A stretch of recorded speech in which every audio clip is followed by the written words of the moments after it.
Dear students, Assalamu alaikum. I welcome you all to the lecture number 18th of our global marketing module. Today's lecture is part B of our global market entry strategies chapter.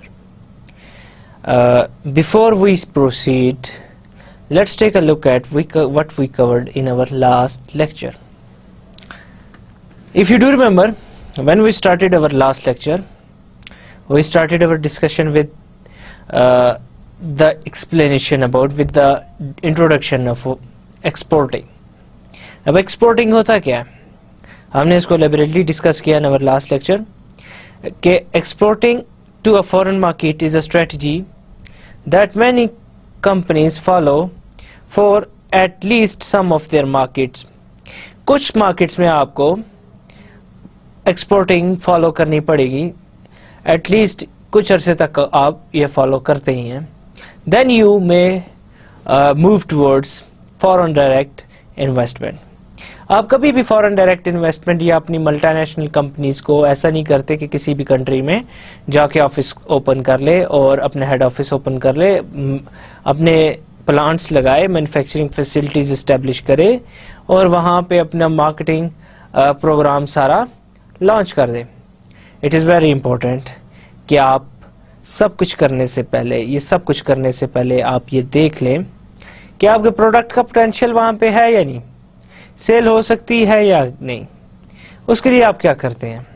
उसके लिए आप export करते हैं. Export करके आप find out करते हैं whether your product will be able to be sold there और not. Few countries offer a large enough market to justify local production. सारे कंट्रीज में आप वहां पे ही प्रोड्यूस करके अपनी प्रोडक्ट्स, अपने गुड्स सेल नहीं कर सकते. कुछ कंट्रीज छोटे होते हैं, वहां पे आप क्या करते हैं? वहां पे आप प्रोडक्ट्स को, गुड्स को एक्सपोर्ट करते हैं. वहां पे आप प्रोडक्शन फैसिलिटीज, वहां पे आप मैन्युफैक्चरिंग फैसिलिटीज, वहां पे आप मिल्स या फैक्ट्रीज नहीं इस्टेब्लिश करते. छोटे कंट्रीज के लिए जिनकी पॉपुलेशन छोटी है, ये इतना रीजनेबल डिसीजन नहीं है कि आप वहां पे अपनी सारी प्रोडक्शन फैसिलिटीज इस्टेब्लिश करें. सो बेटर क्या है? बेटर ये एक्सपोर्टिंग है. आप अपनी प्रोडक्ट किसी एक सेंट्रल लोकेशन पे मैन्युफैक्चर करें और वहां से उन कंट्रीज में जो कि साइज में, पॉपुलेशन में छोटे हैं, वहां पे एक्सपोर्ट कर दें. एक्सपोर्टिंग की हमने दो टाइप्स को डिस्कस किया था कि a firm has two basic options for carrying out its export operations. या तो वो इनडायरेक्ट एक्सपोर्टिंग करे या वो डायरेक्ट एक्सपोर्टिंग करे. अब क्वेश्चन ये राइज होता है कि इनडायरेक्ट या डायरेक्ट एक्सपोर्टिंग क्या है? इनडायरेक्ट एक्सपोर्टिंग में market can be contacted through an intermediate जो कि लोकेटेड होती है in the exporters home country. Indirect exporting में आप खुद किसी भी कंट्री में सेल नहीं करते, खुद एक्सपोर्ट नहीं करते किसी कंट्री में. आप with the help of an intermediate export करते हैं और वो इंटरमीडिएट भी, नोटिस दिस, वो इंटरमीडिएट आप ही के कंट्री में लोकेटेड होती है, वो किसी फॉरेन कंट्री में लोकेटेड नहीं होगी. आप डायरेक्ट एक्सपोर्टिंग क्या है? ये अल्टरनेटिव टू इनडायरेक्ट एक्सपोर्टिंग है. यहाँ पे markets can be reach directly और through any intermediate located in the foreign market. यहाँ पे आप तो या तो डायरेक्टली अपना प्रोडक्ट फॉरेन मार्केट में सेल कर देंगे, एक्सपोर्ट कर देंगे, या आप थ्रू अ फॉरेन इंटरमीडिएट वहां पे एक्सपोर्ट करेंगे. रिमेंबर, इंटरमीडिएट आपके कंट्री में लोकेटेड नहीं है, आपकी कंपनी के होम कंट्री में लोकेटेड नहीं है. This intermediate is located in the foreign country, किसी और कंट्री में लोकेटेड नहीं है. हमने इनडायरेक्ट एक्सपोर्टिंग जब डिस्कस की थी, अगर आपको याद हो तो हमने एक्सपोर्ट मैनेजमेंट कंपनी का जिक्र किया था, हमने एक्सपोर्ट एजेंट्स का जिक्र किया था. Now the question is what do we mean by export management companies. Export management company is a firm that handles all aspects of export operations under a contractual agreement. ये सारे आपके export के operations को handle करेगी. Documentation, delivery of the product और storing of the product, ये सारा आपकी एक्सपोर्ट मैनेजमेंट कंपनी हैंडल करेगी. आपको इसमें कोई वर्क करने की जरूरत नहीं है. You don't need to work, you don't need to plan, you don't need to organise, you don't have to have staff for this purpose and you don't have to do other work. हम export management company को in short EMC कहते हैं. EMC normally takes responsibility for the marketing research. ये data gathering, primary secondary data gathering, analysis, everything exploratory, descriptive और causal, every kind of research ये लोग करते हैं आपके EMC एक्सपोर्ट मैनेजमेंट कंपनीज वाले. देन पेटेंट की प्रोटेक्शन, आपके ब्रांड नेम्स, आपके अगर रेसिपी है, आपका फार्मूला है, उसकी प्रोटेक्शन भी ये लोग EMC एक्सपोर्ट मैनेजमेंट कंपनी वाले खुद करेंगे. देन चैनल क्रेडिट, चैनल को अगर क्रेडिट पे रिटेलर्स को, होलसेलर्स को, डिस्ट्रीब्यूटर्स को क्रेडिट में अगर आपने मर्चेंडाइज देना है तो ये भी आपकी एक्सपोर्ट मैनेजमेंट कंपनी करेगी. वो खुद क्रेडिट पे देगी, आपको उसकी टेंशन लेने की जरूरत नहीं. You don't need to have work for it, you don't need to plan for it. ये सारा आपकी एक्सपोर्ट मैनेजमेंट करनी. एंड मोर इम्पोर्टेंट जो फंक्शन ये करेंगे, शिपिंग एंड लॉजिस्टिक भी ये खुद करेंगे. आपकी मैन्युफैक्चरिंग फैसिलिटीज से प्रोडक्ट उठाएंगे और वहां से डेस्टिनेशन तक इसको ये डिलीवर करेंगे. इसमें सारा रोल एक्सपोर्ट मैनेजमेंट कंपनी का है. इसके साथ और ये क्या करते हैं, ये marketing of the foreign product भी फॉरेन मार्केट में करते हैं. Marketing of your product foreign market में ये भी एक्सपोर्ट मैनेजमेंट कंपनी ही करती है. इसमें ये प्रमोशन करेंगे, एडवर्टीजमेंट करेंगे, पर्सनल सेलिंग करेंगे, इसके साथ पब्लिसिटी करेंगे, पब्लिक रिलेशंस करेंगे. ये सारा काम यह आपकी एक्सपोर्ट मैनेजमेंट कंपनी करती है. अब EMC जो है, इट कैन ऑपरेट इधर एज अ मर्चेंट, जो कि आपके गुड्स को आपसे परचेज कर सकता है. अब title of the good in this case ये ट्रांसफर हो जाता है from your company to export management company. आपका टाइटल नहीं रहता, इसकी ओनरशिप मर्चेंट की हो जाती है. और ये एक और वे से ऑपरेट कर सकते हैं, एज एन एजेंट. एजेंट क्या करता है, he does not take title but provide service for a fee और कमीशन. ये मालिक तो नहीं बन जाता आपके गुड्स का, आपके प्रोडक्ट्स का, बट ये आपको सर्विसेज प्रोवाइड करता है, ये आपकी सेलिंग करता है, आपके सारे वो फंक्शंस करता है जो एक्सपोर्ट मैनेजमेंट कंपनी करती है. बट इसके ये कमीशन चार्ज करता है, ये फी चार्ज करता है. आपको जो सेल होगी आपकी प्रोडक्ट्स की, उसका कमीशन आपको पे करना पड़ेगा, उसकी फी आपको पे करनी पड़ेगी, क्योंकि ये सर्विसेज आपको प्रोवाइड कर रहा होता है एजेंट. अब पॉपुलेशन जो है EMC की डेवलप्ड कंट्रीज में काफी ज्यादा है, अंडर डेवलपिंग या डेवलपिंग कंट्रीज में इनकी कम है पॉपुलेशन. अब arrangement between an EMC and a manufacturer will vary, ये डिपेंडिंग ऑन सर्विसेज ऑफर्ड, जो ये ऑफर करते हैं ये अरेंजमेंट वेरी करता है. हमने एक्सपोर्ट एजेंट की भी बात की थी, हम उस पर थोड़ी सी डिस्कशन कर लेते हैं, देख लेते हैं कि हमने क्या बात की थी. एक्सपोर्ट एजेंट की हमने बात की थी कि ये वो इंडिविजुअल्स हैं या वो फर्म्स होती हैं that also assist manufacturing in exporting goods. ये आपके एक्सपोर्ट करते हैं गुड्स. ये सिमिलर होते हैं EMC से, सिर्फ इनका क्या फर्क है कि ये दे प्रोवाइड लिमिटेड सर्विस, बहुत थोड़ी सी लिमिटेड होती हैं as compare to EMC service इनकी, और ये फोकस करते हैं ऑन वन कंट्री और या किसी पार्ट ऑफ द वर्ल्ड के फोकस करते हैं, दुनिया के किसी एक हिस्से पे फोकस करते हैं. इनका हर जगह ऑपरेशन नहीं होता, ये हर जगह ऑपरेट नहीं करते. ये एक डिफरेंस है एक्सपोर्ट एजेंट में और एक्सपोर्ट मैनेजमेंट कंपनी में. अब एडवांटेज क्या है एक्सपोर्ट मैनेजमेंट, एक्सपोर्ट में एजेंट्स हम क्यों यूज करें. एक्सपोर्ट एजेंट्स जो हैं manufacturer does not need to have an export manager to handle all the documentation and shipping task. ये सारे आपके एक्सपोर्ट एजेंट्स करते हैं, सारी डॉक्यूमेंटेशन भी ये हैंडल करेंगे और शिपिंग के सारा ये वर्क भी आपके एक्सपोर्ट एजेंट ही करेंगे। डायरेक्ट एक्सपोर्टिंग पे थोड़ा सा बात कर लेते हैं। हमने बात की थी कि डायरेक्ट एक्सपोर्टिंग में आपको आपकी कंपनी आपके गुड्स यहाँ से आपके कंट्री से उठा के किसी और कंट्री में सेल करेगी, या फॉरेन कोई इंटरमीडिएट होगी, कोई एजेंट होगा, कोई एक्सपोर्ट मैनेजमेंट कंपनी होगी जो फॉरेन में लोकेटेड होगी।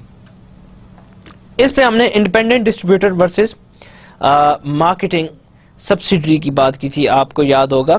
अब हमने इसमें बात किया की थी कि मार्केटिंग को हैंडल करने के लिए या प्रोडक्ट की मार्केटिंग को हैंडल करने के लिए किसी भी टारगेट मार्केट में मार्केटिंग जो मैन्युफैक्चरर्स हैं, कंपनी है, उसको चूज करना है between relying solely on independent distributors and establishing its own marketing subsidiary, या तो किसी आप इंडिपेंडेंट डिस्ट्रीब्यूटर जो आप ओन नहीं करते वो यूज कर लें, उसके थ्रू सेलिंग कर लें, उसके थ्रू अपना प्रोडक्ट सेल करें, या फिर आपको अपनी मार्केटिंग सब्सिडरी एस्टैब्लिश करनी पड़ेगी।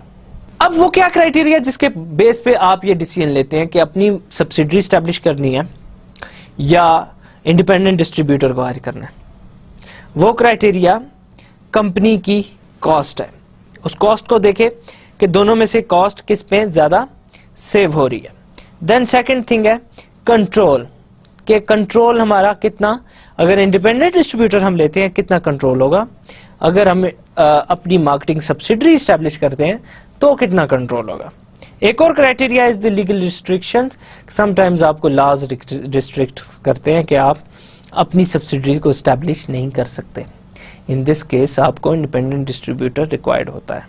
वेल, इंडिपेंडेंट डिस्ट्रीब्यूटर जो है कि वो सेलिंग मार्जिन ऐड करेगा, सेलिंग जो आपकी सेल्स प्राइस होगी उस पे ये अपना मार्जिन रख के उसको सेल करेगा। It will not be like that कि he will be selling the product on nominal margins, और आप जिस प्राइस पे आप प्रोडक्ट कंपनी सेल करती है उस प्राइस पे आगे सेल करोगा, but they have to earn money for themselves. लेकिन इन्हें अपने लिए भी तो पैसा अर्न करना है। फॉर दैट ये क्या करते हैं, ये मार्जिन ऊपर रखते हैं, सब मार्जिन ऐड करके प्राइस में ये सेल करते हैं प्रोडक्ट कस्टमर को, फाइनल कस्टमर को। हमने कोऑपरेटिंग फॉर एक्सपोर्ट भी डिस्कस किया था। आपको याद हो कि companies that compete against each other in their domestic market may sometimes unite to address export markets। ये आपस में मिल जाती हैं, हो सकता है ये अपने मार्केट्स में, डोमेस्टिक मार्केट्स में राइवल हो, लेकिन मिलकर फॉरेन मार्केट्स की नीड्स को सेटिस्फाई करती हैं। हमने एक्सपोर्टिंग और इंटरनेट का रिलेशन भी देखा था और उस पर हमने बात की थी कि with the help of internet, with the advent of internet, exporting जो है वो काफी इजी हो गई है। हमने एग्जांपल्स की बात की थी, think about eBay, think about Amazon, think about Alibaba.com, think about AliExpress.com। Several of these companies, बहुत सारी कंपनीज पे इंडिपेंडेंट सेलर्स बैठे हुए हैं जो कि मे बी कंट्रीज। Alibaba.com में अगर आप देखें तो चाइनीज मैन्युफैक्चरर्स बहुत सारे वो वहां पे हैं, आप डायरेक्टली उनसे कांटेक्ट कर सकते हैं with the help of internet. अगर आपके पास इंटरनेट है, वेबसाइट Alibaba.com एक्सेस करें, कांटेक्ट करें, आप जितनी भी यूनिट्स चाहें वो आपको घर बैठे हुए यूनिट्स सेल कर सकते हैं। आपको यहाँ पे यूनिट्स घर में आपको मिल सकती हैं। So it is very easy with the help of internet कि आप डायरेक्टली एक्सपोर्ट्स जो कर रही हैं कंपनी उनसे कांटेक्ट करें और अपनी प्रोडक्ट्स वहां से मंगवा लें।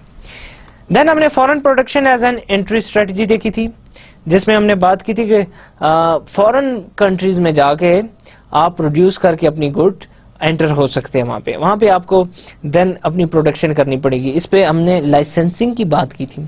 लाइसेंसिंग में हमने क्या कहा था, लाइसेंसिंग में हमने बात की थी कि आप अपनी कोई भी गुड, कोई भी सर्विस और कैरेक्टर, कोई पेटेंट, कोई ब्रांड नेम, कोई रेसिपी, कुछ भी आप किसी और कंपनी को लाइसेंस कर सकते हैं, आप उसको दे सकते हैं। उस कंपनी ने क्या करना है, उस कंपनी ने आपको फी पे करनी है।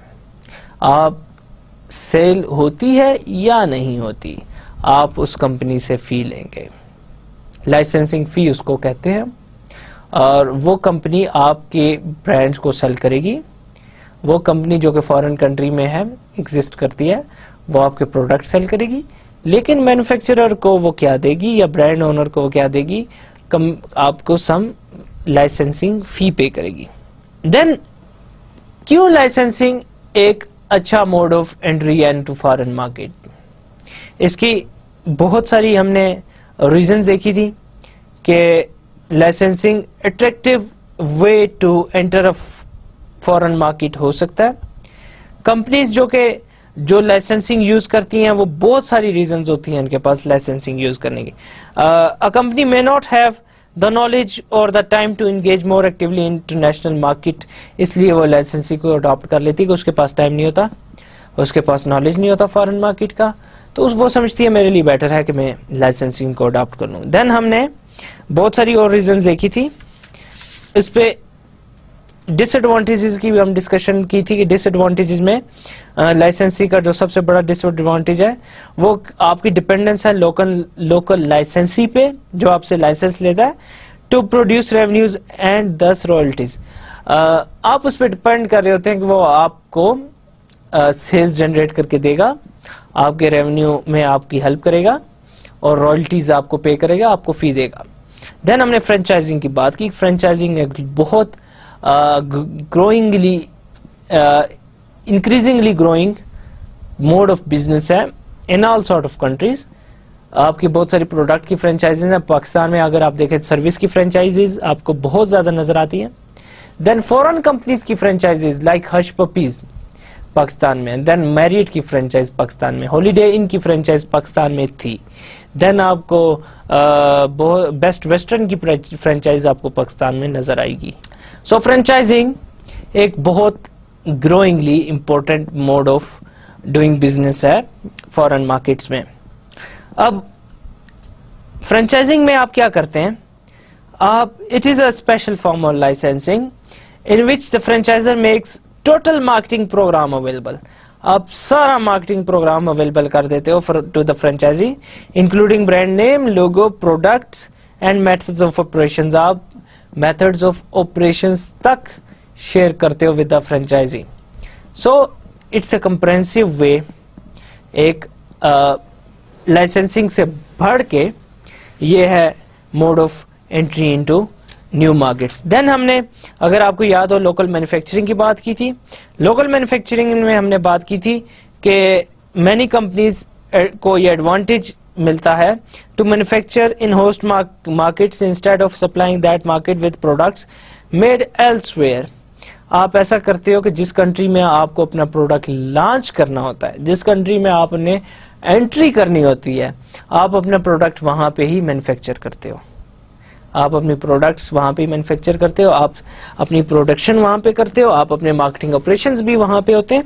इसमें कॉन्ट्रैक्ट मैन्युफैक्चरिंग की हमने बात की थी, असेंबली की बात की थी, फुल स्केल इंटीग्रेटेड प्रोडक्शन की बात की थी। इन डिटेल हमने इसके ऊपर डिस्कशन की थी। Manufacturing and intra firm licensing की भी हमने डिस्कशन की थी।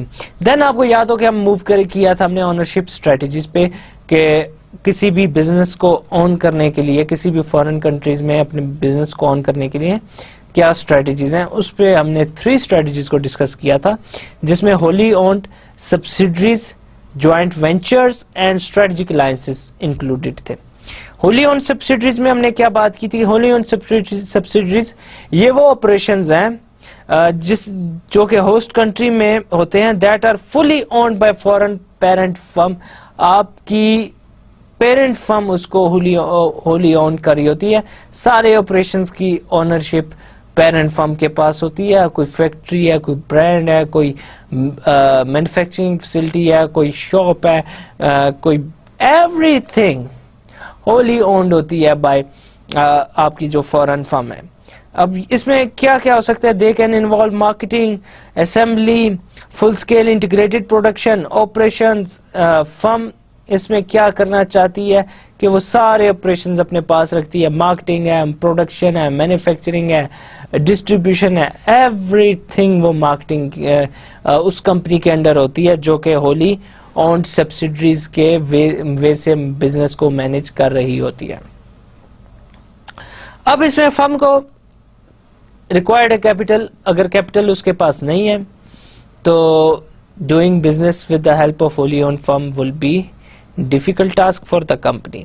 देन ज्वाइंट वेंचर्स की हमने बात की। ज्वाइंट वेंचर्स में हमने बात की थी कि under a joint venture agreement the foreign company invites an outside partner to share stock ownership in new unit। आप किसी और पार्टनर को इन्वॉल्व करते हैं बिजनेस में, आप उसको सम शेयर्स प्रोवाइड करते हैं, वो समटाइम्स 49% और समटाइम्स 50% और 51% आपकी कंपनी का मालिक बन जाता है। सो दोनों फर्म्स मिल के बिजनेस करती हैं, अकेले बिजनेस नहीं कर रही होती कोई कंपनी, उस दोनों फर्म्स का उसमें रोल होता है। देन हमने रीजंस की बात की थी कि why one firm should enter into joint venture, हमने बहुत सारी रीजन डिस्कस की थी। देन जॉइंट वेंचर्स डाइवोर्स की थोड़ी बहुत डिस्कशन की थी कि ये कांस्टेंट डेंजर होता है कि जॉइंट वेंचर डाइवोर्स हो जाए, दोनों कंपनीज में से कोई एक कंपनी जॉइंट वेंचर को उसको खत्म कर दे, उस पर टर्मिनेट कर दे उस एग्रीमेंट को। स्ट्रेटेजिक अलायंस के ऊपर हमने डिटेल में डिस्कशन की थी कि हमने बात की थी स्ट्रेटेजिक अलायंसेस, ये recent phenomena in the development of range of strategic alliances या जॉइंट वेंचर्स की टाइप की ही ये बिजनेस होती हैं।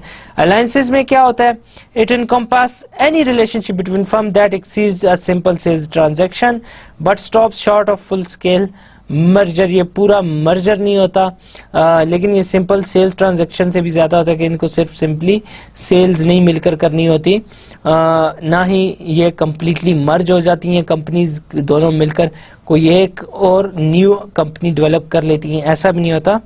10 इसमें होता क्या है, the traditional joint ventures between an multinational company and local company is a form of alliance. ये जॉइंट वेंचर जो है अलायंस की एक टाइप है। So is a contract manufacturing और लाइसेंसिंग एग्रीमेंट। हाउएवर जो कि टर्म स्ट्रेटेजिक अलायंस है, ये कॉमनली यूज की जाती है टू डिनोट एन अलायंस जो कि इन्वॉल्व करता है दो या उससे ज्यादा ग्लोबल फर्म्स को, इस in which each partner brings a particular skill और resources, usually they are complementary. दोनों कंपनीज कोई स्किल कोई रिसोर्स लेकर आते हैं, एक दूसरे की हेल्प करते हैं, दोनों मिलकर उसको ऑपरेट करते हैं, दोनों का उसमें बराबर का ये रोल होता है to make that venture successful. हमने टेक्नोलॉजी बेस्ड अलायंसेस की बात की थी, अगर आपको याद हो, हमने प्रोडक्शन बेस्ड अलायंस की बात की थी, हमने डिस्ट्रीब्यूशन की बेस्ड अलायंस की बात की थी, और हमने फ्यूचर ऑफ अलायंस पे भी डिस्कशन की थी। आज का हमारा lecture is about entering markets via acquisition और जॉइंट वेंचर। अब हमने न्यू मार्केट्स में एंटर होना है, न्यू मार्केट्स में हमने अपने प्रोडक्ट को इंट्रोड्यूस कराना है। हमने बहुत सारी स्ट्रेटजीज देखी कि न्यू मार्केट्स में एंटर कैसे हो जाता है, जिसमें हमने strategic alliance, joint ventures, Holi owned subsidiaries की बात की थी, एक्सपोर्टिंग की बात की, लाइसेंसिंग की बात की, बहुत सारे हमने वेज देखी जिससे हम किसी भी नई मार्केट में एंटर हो सकते हैं। उसी में पार्ट का यहाँ पे इट्स कंटिन्यूस, हम एंटर कर सकते हैं किसी भी मार्केट में via joint ventures. Joint ventures के अलावा हम एक्विजिशन, स्ट्रेटेजिक अलायंस वगैरह भी हमारे मीन्स या वेज हैं जिससे हम एंटर हो सकते हैं। अब एक्विजिशन क्या है, एक्विजिशन में ओपनिंग होती है किसी भी फाइनेंशियल मार्केट में। Opening of financial markets has made acquisition of publicly traded firms much easier. किसी भी कंट्री में एक्विजिशन का ये मैकेनिज्म बहुत इजी हो गया ड्यू टू ओपनिंग ऑफ या लिबरलाइजेशन ऑफ मार्केट्स। अब इंटरनेशनल फर्म्स ये हमेशा से एक्विजिशंस करती हैं, यहाँ किसी ब्रांड को, किसी मार्केट को में किसी फर्म को एक्वायर करना, it's not a new thing, ये न्यू फेनोमेना नहीं है। However the need to enter markets more quickly has made the acquisition route extremely attractive। extremely attractive क्यों है, because किसी भी कंट्री की मार्केट में with the help of acquisition आप बहुत जल्दी एंटर हो सकते हैं।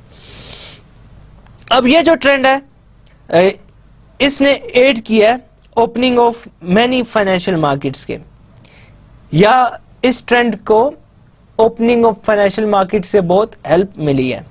लिबरलाइजेशन की वजह से ये फिनोमेना एक्विजिशन का बहुत तेज हुआ है। Even unfriendly takeovers in foreign markets are now becoming increasingly common, जिसमें कोई कंपनी खुशी से किसी के एक्विजिशन में नहीं आती, ये भी बहुत कॉमन होता जा रहा है। रिजल्ट क्या इसका निकला? ड्यूरिंग 1990s में cross border mergers and acquisition increased 5-fold, 5 times increment हुआ है 1990 में। क्रॉस बॉर्डर एक्विजिशन में बहुत सारी कंपनीज जो कि किसी एक कंट्री में एग्जिस्ट करती थी, काम करती थी, वो किसी और कंट्री की फर्म को उन्होंने परचेज किया। अब ये 5 times इसमें ग्रोथ नजर आई है एक्विजिशन में।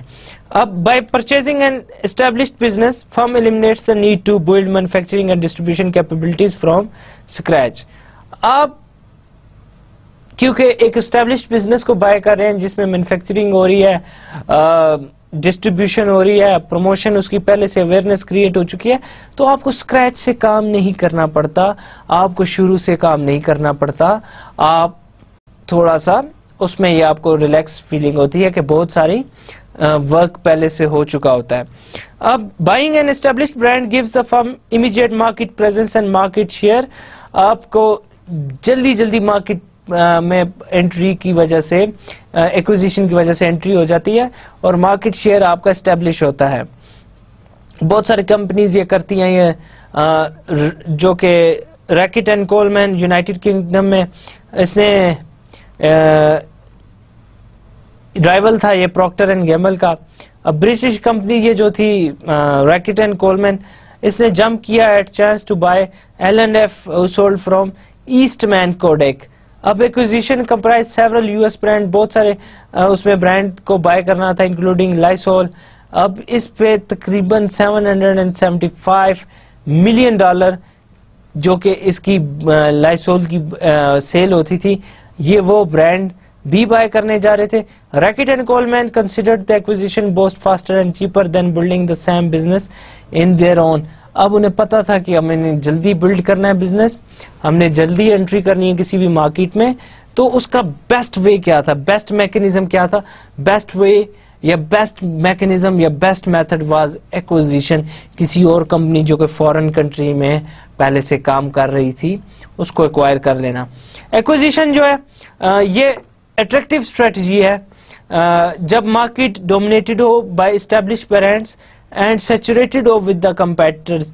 पहले से बहुत सारे ब्रांड्स उसमें एग्जिस्ट कर रहे हो, बहुत सारे कंपेटिटर्स पहले से बैठे हो, compete कर रहे हो, तो बेटर है कि आप एक्विजिशन के थ्रू उस मार्केट में एंट्री करें। न्यू एंट्रेंट्स जो हैं उनके लिए मार्केट को ब्रेक करना बहुत डिफिकल्ट होगा, उसमें ब्रेक इनटू करना, एंट्री करना बहुत डिफिकल्ट है, इतना इजी नहीं होता। पहले ब्रांड की अवेयरनेस क्रिएट करनी पड़ती है, उसकी एडवर्टाइजिंग प्रमोशन करनी पड़ती है, उसके बाद एसोसिएशंस क्रिएट करनी पड़ती है, मार्केट पुल क्रिएट करना पड़ता है, आपको अच्छे खासे एक्सपेंस करने पड़ते हैं। देन उसके ऊपर ये होता है कि आपकी सेल्स भी ग्रेजुअली इंक्रीज होती हैं, स्टार्ट में आपकी सेल्स इतनी ज्यादा नहीं होती। अब एक्विजिशन जो कि की जाती है ये ऑलमोस्ट लेट मूवर्स होते हैं तकरीबन किसी भी इंटरनेशनल मार्केट्स में। Firms from developing countries frequently opt for acquisition as a route to enter markets including more mature markets such as United States. अब कंट्री लाइक इंडिया और इस तरह के बहुत सारे कंट्रीज ये यूजुअली एक्विजिशन के थ्रू एंटर होते हैं फॉरेन मार्केट्स में। इसमें आप एग्जांपल ले सकते हैं जैसे कि टाटा मोटर्स ने बाय किया जैगुआर, टाटा मोटर्स ने बाय किया land rover.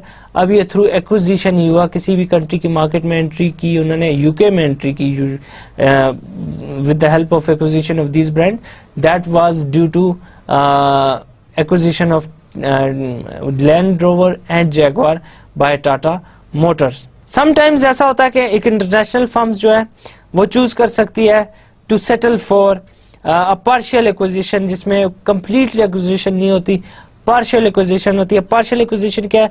In many ways such an acquisition can resemble N alliance with equity ownership involve. इसमें जिस कंपनी को एक्वायर कर रहे होते हैं आप, जिस कंपनी को आप बाय कर रहे होते हैं, वो कंपनी पूरी तरह से आपकी नहीं होती, वो कंपनी कंप्लीटली आपकी ओनरशिप में नहीं आती, आप पार्शली उसको ओन करते हैं, आप उसके कुछ शेयर्स बाय करते हैं, 50%, 49% या 51% आप उसकी एक्विजिशन करते हैं। ताहम एक्विजिशन जो है ये बहुत सारे चैलेंजेस इसमें आपको फेस करने पड़ते हैं। अट्रैक्टिव फर्म्स जो है may not be available for purchase और may be available only at inflated prices that detract from profit potential. Sometimes ऐसा होता है कि जो फर्म्स आपको मिल रही होती हैं जो थ्रू एक्विजिशन, वो इतनी अट्रैक्टिव नहीं होती, उनका प्रॉफिट पोटेंशियल बहुत ज़्यादा नहीं होता, या उनकी प्राइसेस बहुत ज़्यादा होती हैं जो कि कंपनीज आपसे चार्ज करती हैं to for you to buy that company. Acquisition can also be difficult to work because इसमें आपको बहुत सारी न्यू थिंग्स लर्न करनी पड़ती हैं, जिसमें आपको rule of the games, rule of the business, जिस कंट्री की आप फर्म बाय कर रहे हैं उस कंट्री का आपको पता होना चाहिए, कल्चर कैसा है उस कंट्री की, इकोनॉमिक्स उस कंट्री की, टेक्नोलॉजिकल एनवायरनमेंट उस कंट्री का, सोशल एनवायरनमेंट उस कंट्री की, डेमोग्राफिक्स उस कंट्री का, नेचुरल एनवायरनमेंट, ये सारी फैक्टर्स आपको उनका नॉलेज होना पड़ता है। पोर्टल और ई बिजनेस एंट्री स्ट्रेटजीज हम देख लेते हैं कि इलेक्ट्रॉनिक बिजनेस में एंट्रीज की कौन सी स्ट्रेटजीज हैं, क्या वेज हैं, क्या मैकेनिज्म है जिससे हम किसी ई मार्केट में, ई बिजनेस में एंटर होते हैं। अब टेक्नोलॉजिकल रिवोल्यूशन जो आई इंटरनेट की, इसके wide range of connected networked computers के थ्रू ये हुआ, इसने बहुत सारी वर्चुअल एंट्री स्ट्रेटजीज क्रिएट कर दी हैं। किसी भी कंपनी के लिए किसी भी कंट्री में एंटर होना अब थोड़ा सा इजी है ड्यू टू दिस पोर्टल और ई बिजनेस या इलेक्ट्रॉनिक बिजनेस या internet. Through the use of web pages, email, file transfer and related communication tools, firms have begun to enter markets without establishing a physical presence in the host country। मजे की बात यह है कि आप अपने bedroom में से बैठकर किसी भी कंट्री में प्रोडक्ट्स को सेल कर सकते हैं। बहुत सारी कंट्रीज की फर्म्स ऐसा ही कर रही हैं कि वो अपने कंट्रीज में बैठी प्रोडक्शन कर रही हैं। लाइक यूएसए की फर्म्स यूएसए में बैठ के प्रोडक्शन कर रही हैं, चाइना की फर्म चाइना में बैठ के प्रोडक्शन कर रही हैं और वो सेल कर रही हैं goods across the border with the help of this tool जिसको हम इंटरनेट कहते हैं, वर्ल्ड वाइड वेब कहते हैं। इसके थ्रू वो प्रोडक्ट्स को इंट्रोड्यूस कराती हैं मार्केट्स में और प्रोस्पेक्टिव बायर उनसे कांटेक्ट करते हैं और वो उनसे कांटेक्ट करने के बाद अपना ऑर्डर प्लेस करते हैं और पेमेंट करते हैं थ्रू क्रेडिट कार्ड और एटसेट्रा, और बहुत सारी पेपाल और बिटकॉइंस की करेंसीज जो है इंटरनेट पे जो यूज होती हैं उसके थ्रू, और सेल करते हैं goods in those countries. Employing electronic means primarily through the use of web pages, इस पे हम बात पहले से कर चुके हैं। Then due to this websites customer can be contacted from anywhere in the world. Consumer and industrial buyers who use modern internet browsers can search for products, services or companies and many instances can make purchase online। usually ये करते ही online है, इनके पास wide variety of sellers की list available होती है, वहाँ पे internet पे available होती है, उनमें से ये based on different criteria product buy कर सकते हैं। अब ग्लोबल इंटरनेट यूजर्स की तादाद डे बाय डे बढ़ती जा रही है, जो ग्लोबली इंटरनेट यूज कर रहे हैं people, number of people is increasing day by day, millions, 200 millions तक almost ये पहुंच चुकी है तादाद इनकी, और more than that। अब B2C जो है, business to consumer volume in e-commerce जो है वो एक्सपेक्ट किया जा रहा है कि ये more than 450 million ग्रो कर जाएगा। एंड B2B ट्रेड जो है, बिजनेस टू बिजनेस ट्रेड, ये more than 1.5 ट्रिलियन के ग्रो कर जाएगा। अब इसमें बहुत सारी अपॉर्चुनिटीज हैं उन फर्म्स के लिए जो कि छोटी हैं, स्मॉल हैं, कि वो अपनी प्रोडक्ट्स को अक्रॉस द बॉर्डर सेल करती हैं with the help of internets. Whatever the forecast, कोई भी जो फोरकास्ट हो, मोस्ट एक्सपर्ट्स एग्री करते हैं कि opportunities for internet based commerce बहुत ज्यादा है। इसमें बहुत सारी कंपनीज आइदर लार्ज और स्मॉल, उनके लिए अपॉर्चुनिटीज बहुत ज्यादा हैं, वो अपनी products across the border sell कर सकती हैं with the help of internet. अगरचे ये बहुत मुश्किल है कि गैस किया जाए कि कैसे most much actual trading is done with international customers at all internet sites. Trend जो है ये क्लियर है कि when one looks at some major internet companies like Amazon.com, eBay.com, etc., AOL वगैरह जो है, बहुत सारी कंपनीज को आप देखें तो आपको क्लियर हो जाता है कि इंटरनेट पे बिजनेस कैसे फ्लरिश हो रहा है, कैसे ग्रो हो रहा है, कैसे हो रहा है, कंपनीज क्या कर रही हैं, कंपनीज को क्या एडवांटेजेस हैं, क्या डिसएडवांटेज है, कस्टमर को क्या वैल्यू मिलती है अगर वो इंटरनेट से बाइंग करते हैं। अब एशिया में भी ई कॉमर्स बहुत एक्सपेंड करी है, खासतौर पे चाइना में देखें, ऑस्ट्रेलिया में, साउथ कोरिया, ताइवान और हांगकांग में आप देखें, ये मेन यूजर मार्केट्स हैं फॉर इंटरनेट प्रोडक्ट्स। फोरकास्ट जो है very widely, but one source estimates that के Chinese internet user will grow to 80 million in a few years as access to PCs and to net expands।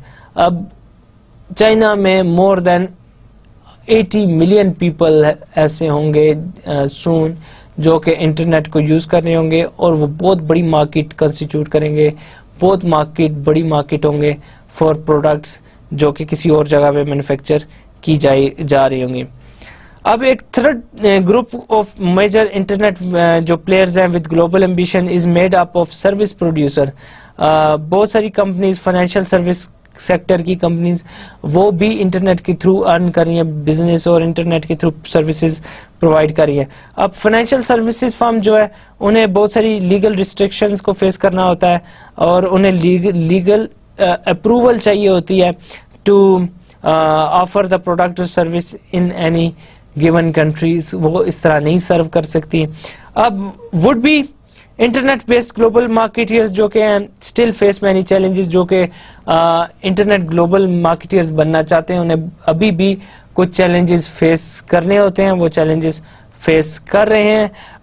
इनमें से एक बड़ा challenge ये है कि आपकी लैंग्वेज, जिस कंट्री की आप होस्ट कंट्री की लैंग्वेज और जो पेरेंट कंट्री या कंपनी का होम कंट्री, उसकी लैंग्वेज में डिफरेंस हो सकता है। ये एक बहुत बड़ा चैलेंज है जो कंपनी फेस कर रही है। सो इंग्लिश को लर्न करना मेरे ख्याल में अब अनअवॉइडेबल है। आप अगर इंग्लिश को लर्न किए बगैर इंटरनेट के थ्रू सेलिंग करना चाहें तो it would be very difficult for you. ये थी एंट्री स्ट्रेटजीज जो कि आपको हेल्प करती हैं किसी भी कंट्री में एंटर होने में, किसी कंट्री में अपना प्रोडक्ट सेल करने में। नो, एक क्वेश्चन ये कि अगर किसी कंट्री से एग्जिट करना हो तो क्या किया जाए, कि आप जरूरी नहीं है कि आप किसी कंट्री में हमेशा के लिए रहें। बहुत सारी कंपनीज एग्जिट भी करती हैं और वो देखती हैं कि एग्जिट करना इजी हो हमारे लिए, एग्जिट करने से कम अज कम नुकसान हो और कॉस्ट हमारी बचे। सो वो स्ट्रेटजीज देखते हैं जो कि हमें एग्जिट करने में हेल्प करती हैं। एग्जिट स्ट्रेटजीज में समटाइम्स ऐसे सर्कमस्टांसेस हो जाते हैं जो कि कंपनीज के लिए किसी भी कंट्री में एग्जिस्ट करना मुश्किल कर देते हैं, और उन कंपनीज को किसी कंट्री में जब एग्जिस्ट ना कर सकें तो उस कंट्री को छोड़ना पड़ता है। अब करना क्या है, आपको अपने मार्केटिंग ऑब्जेक्टिव्स को जितना हो सके अचीव करने की कोशिश करनी है ताकि एग्जिट किसी तरीके से अवॉइड किया जाए। अगर फेल हो जाए आप अचीव करने में marketing objectives due to any reason, या there may be political, economic और legal reason for company to want to dissolve और sell in operation, then you have to see कि किस तरह हम कास्ट ऑफ एग्जिट मिनिमाइज करें और किस तरह हम अपनी जो उस कंट्री में एग्जिस्टेंस है उसको प्रोलॉन्ग करें। इंटरनेशनल जो कंपनीज हैं, they have to be aware of high cost attached to liquidation of foreign operation, substantial जो amounts of severance pay may have to be dispensed to employees, and any loss of credibility in other market can hurt the company's future prospect.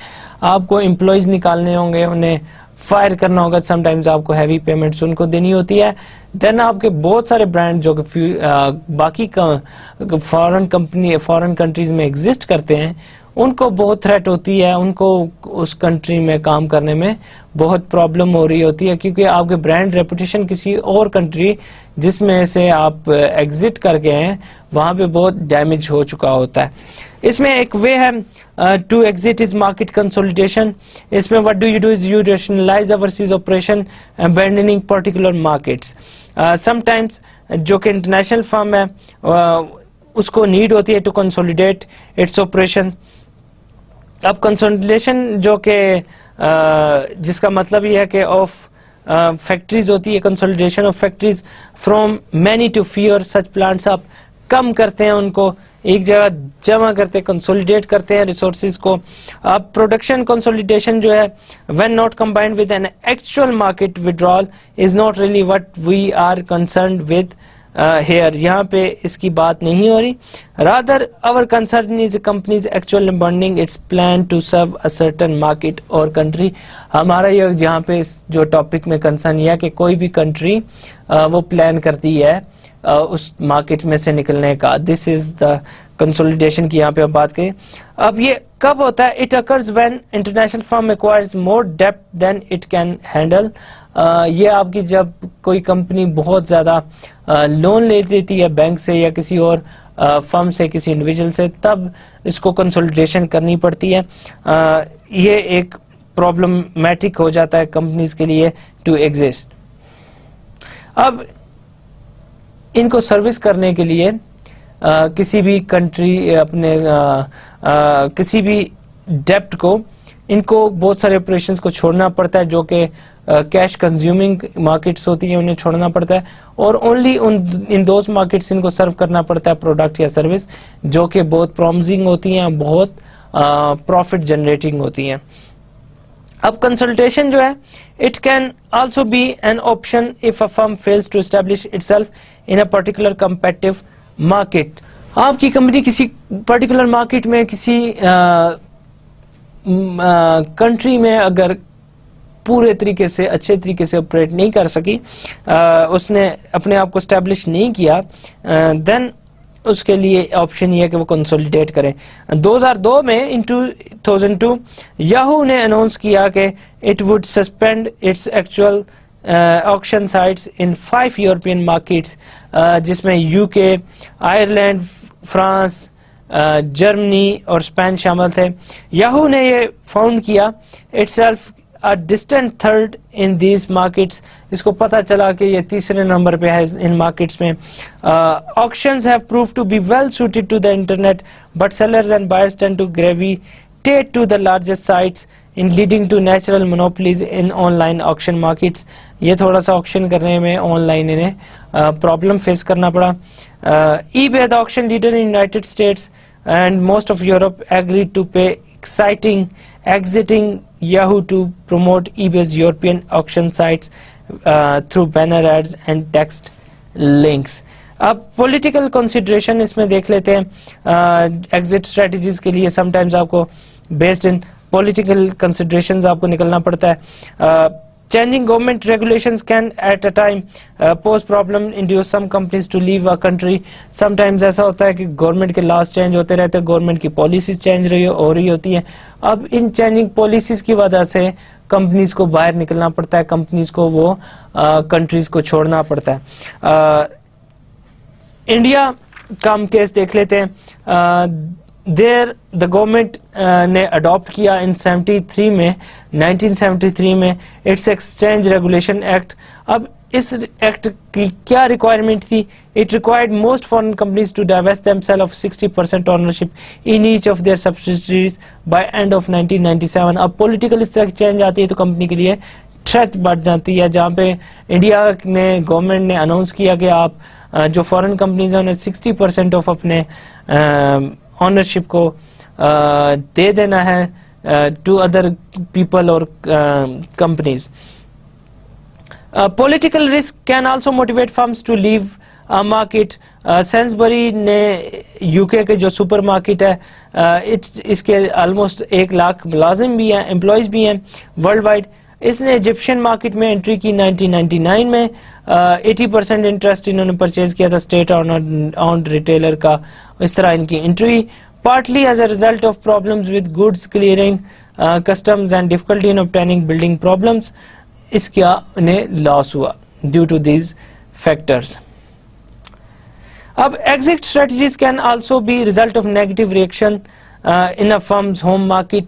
आपकी home market जिस country की वो firm है वहां पे कोई problem हो जाती है, उस प्रॉब्लम की वजह से भी समटाइम्स कंपनीज एग्जिट करती हैं। When a policy of apartheid that then exited in South Africa was being widely challenged on moral grounds. Many multinational corporations exited the country by abandoning or selling their local subsidiaries. जब south Africa में किसी कानून पे जो कि multinationals को affect करता था बहस चल रही थी, तो बहुत सारी कंपनीज वहां से निकल गई। 2 साल बाद जो ये नंबर ऑफ कंपनीज है जो निकल रहा था वो डिक्रीज हो गया, but still it was more than 200 companies per year. बहुत सारी यूएसए की फर्म्स ने भी छोड़ दिया था, जिसमें Coca Cola, General Motors, IBM, Motorola, General Electric वगैरह शामिल हैं। मैनी यूरोपियन जो फर्म्स हैं ये they also withdrew from that country. इसमें बहुत सारी कंपनी शामिल है, जिस तरह के अल्फा रोमियो है, ये जो इटली की कंपनी गाड़ियां बनाती है। Then Barclays bank of United Kingdom है, रोनाल्ट है जो कि गाड़ियां बनाती है, मैन्युफैक्चर करती है, उसकी कंपनी है फ्रांस की। तो ये इन्होंने एग्जिट किया। अब री एंट्री ऑप्शंस भी होती हैं कि कैसे री एंटर होना है किसी भी कंट्री में। इसमें several of the markets left by international firms over the past decades have become attractive again, and some companies have reversed their exit decision and entered those markets a second time. इसमें हुआ ये कि companies उन markets को छोड़ चुकी थी, जा चुकी थी, लेकिन आफ्टर सम ईयर्स ये कंट्री अगेन ग्रो करना स्टार्ट कर दिया। इन कंट्रीज ने अगेन वहां पे डिमांड ऑफ गुड्स इंक्रीज हुई। अब ये कंपनीज के लिए एक बहुत बड़ी मार्केट साबित होना शुरू हुई और इन कंट्रीज में वो एंटर हुआ है। एग्जाम्पल देख लेते हैं। जुलाई 1991 से बहुत सारी बैन हो गई थी साउथ अफ्रीका में, जो इन्वेस्टमेंट की थी वो बैन थी सिंस टिल 1991। आफ्टर 1991 वो बैन वहां से खत्म किया गया।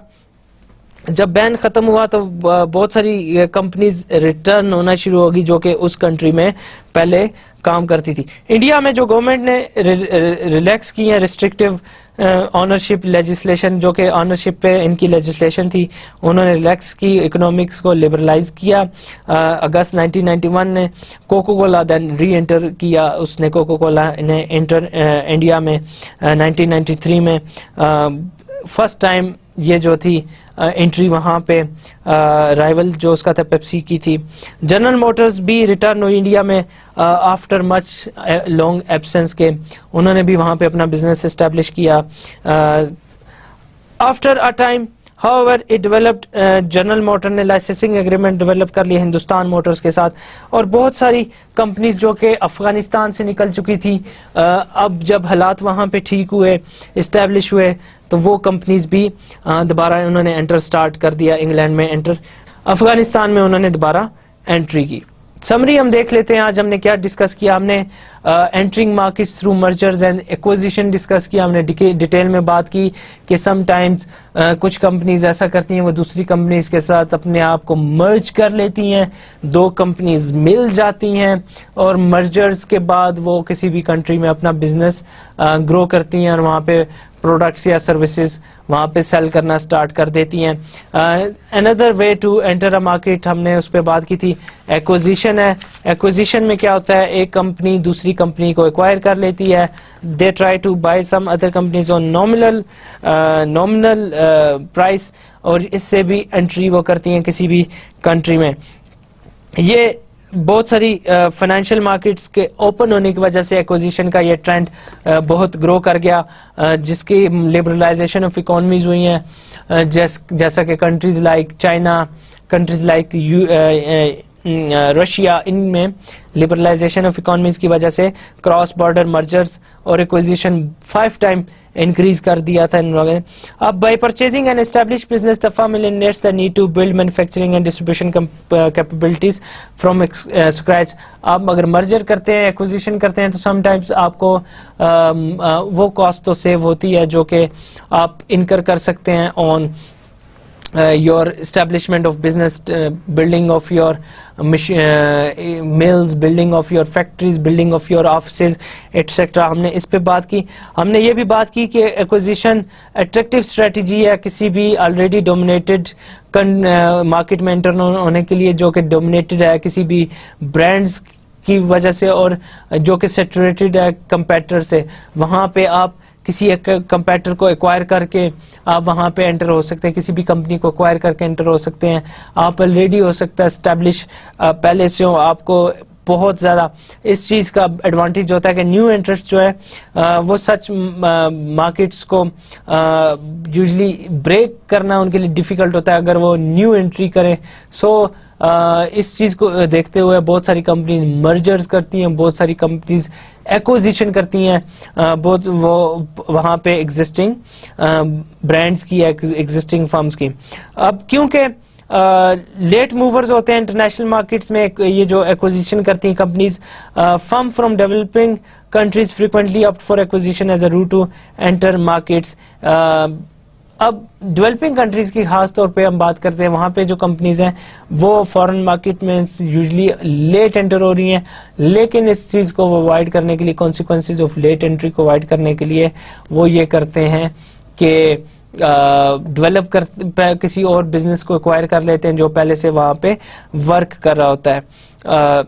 सो ये उनके लिए इजी होता है अपने ब्रांड्स को वहाँ पे इस्टेब्लिश करना, अपने ऑलरेडी इस्टेब्लिश ब्रांड्स को वहाँ पे प्रमोट करना, ऑलरेडी इस्टेब्लिश ब्रांड की रेपुटेशन को इंक्रीज करना। अब इस पे हमने डिटेल में बात की थी।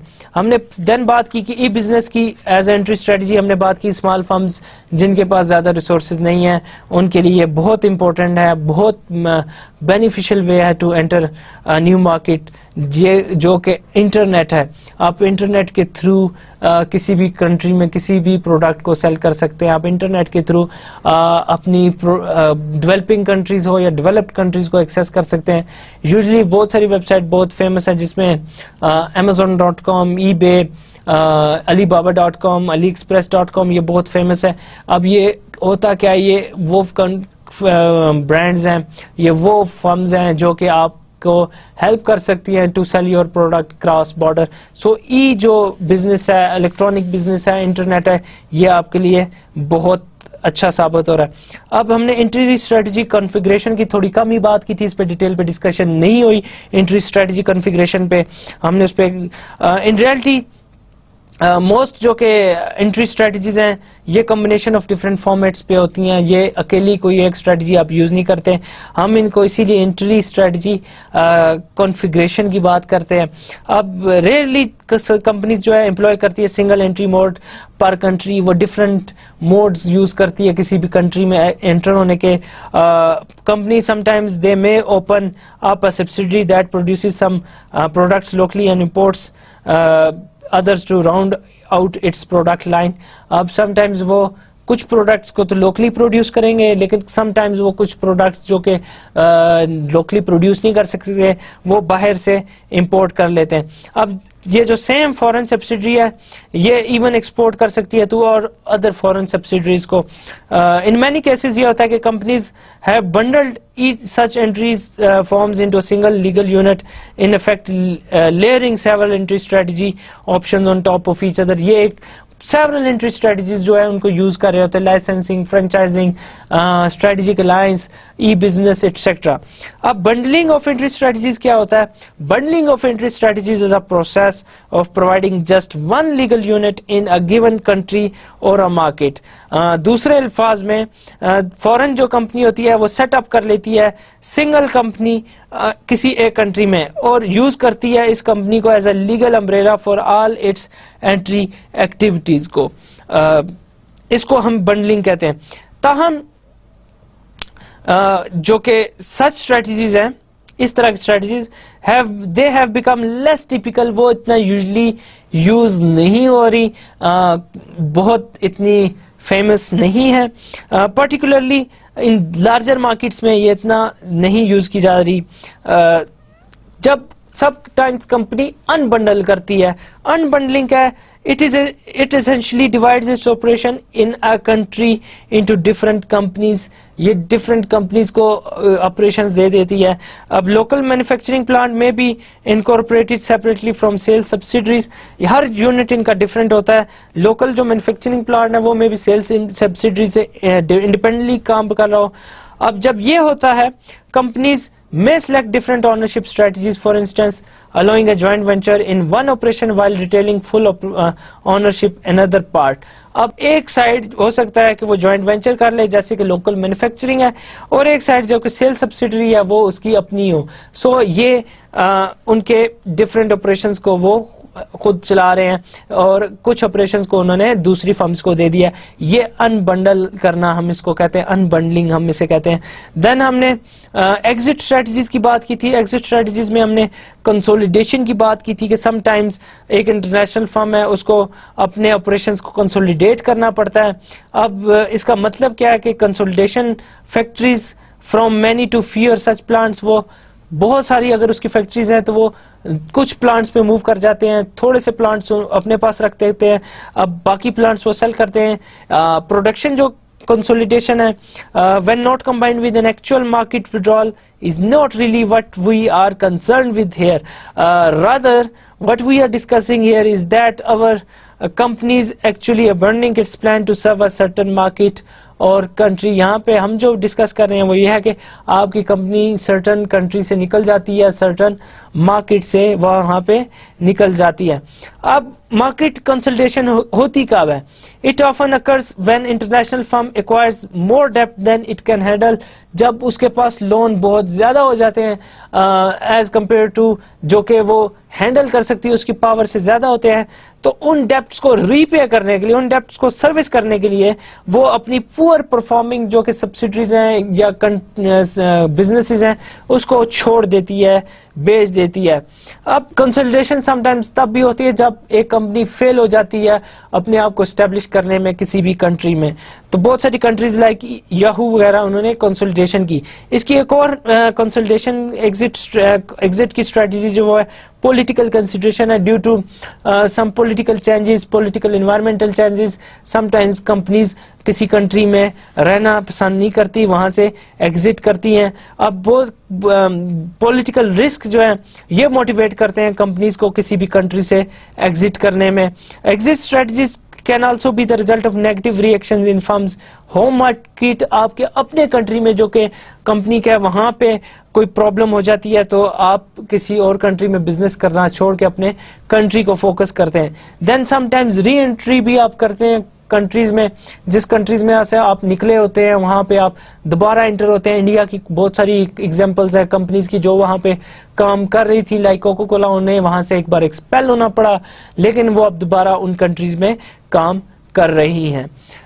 हमने आज अपना chapter global market entry strategies part B भी कंप्लीट कर लिया, हमारा पूरा चैप्टर कंप्लीट हो गया। अगले लेक्चर तक मुझे इजाजत दीजिए। अल्लाह हाफिज।